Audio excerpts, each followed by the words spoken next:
Bonsoir, Monsieur Jean-Marie. Bonsoir. De Combat ouvrier, votre analyse de la situation. Au premier tour, de 15 jours, vous disiez que vous ne donniez pas de consigne de vote pour ce second tour. Au premier tour, vous aviez fait campagne pour Nathalie Arthaud, candidate lutte ouvrière. Comment analysez-vous ces résultats à l'échelle de la France et de la Martinique en particulier? Alors, nous avions dit que nous aurions appelé à voter blanc. Donc, ni Macron ni Le Pen. Et ça, nous avons respecté ça. Les enseignements qu'il faut tirer, d'abord, premier point, c'est un rejet. Quand on analyse les résultats, on voit bien que celui qui disait qu'il allait emmerder les non-vaccinés, celui qui insultait, invectivait, ceux qui ont eu à voter, se sont servis d'un bulletin de vote pour régler des comptes, si je puis dire. Ce qu'il faut retenir, la première chose, c'est un rejet. C'est un rejet pourquoi? Parce que la politique qui a été menée par Macron a été soutenue, initiée par des partis. Et je tiens à revenir ici là-dessus encore une fois. Macron, il n'est pas là depuis 5 ans. Il est là depuis 10 ans. Et là, avec 5 ans, ça va faire 15. Parce qu'on oublie trop souvent qui a mis le pied à l'étrier. Et il faut dire ici que le Parti socialiste, le Parti communiste français et leurs alliés, autant au plan national français qu'au plan local, on les connaît.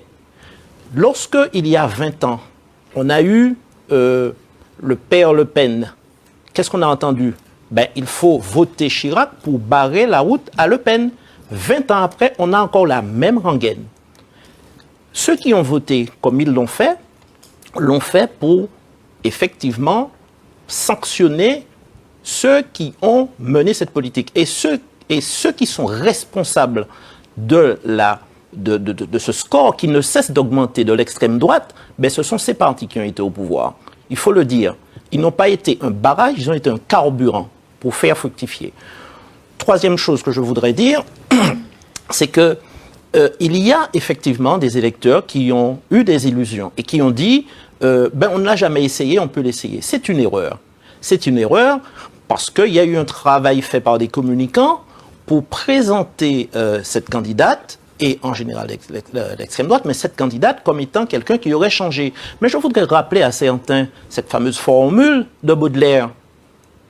La plus grande malice du diable est de faire croire qu'il n'existe pas. D'accord? Bien.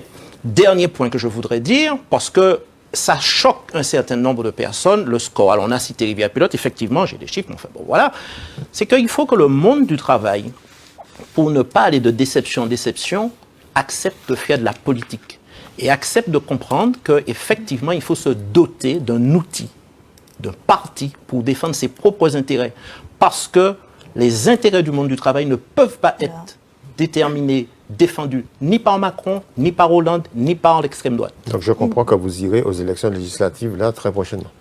Nous, le combat ouvrier, lutte ouvrière, sont amenés à s'exprimer, à défendre leur politique. Quand bien même on nous dit que ça n'est pas ce que les gens veulent entendre, ça n'est pas ce que les électeurs... Parce qu'il faut défendre cette politique pour dire que seul le monde du travail, s'il s'organise de manière collective et massive, peut défendre ses intérêts. Et la politique ne peut pas se faire ni à l'Assemblée nationale, ni dans les collectivités, ni dans les instances. Ça n'est pas vrai. Si c'était vrai, on n'en serait pas là aujourd'hui. Merci beaucoup, monsieur Gabriel Jean-Marie.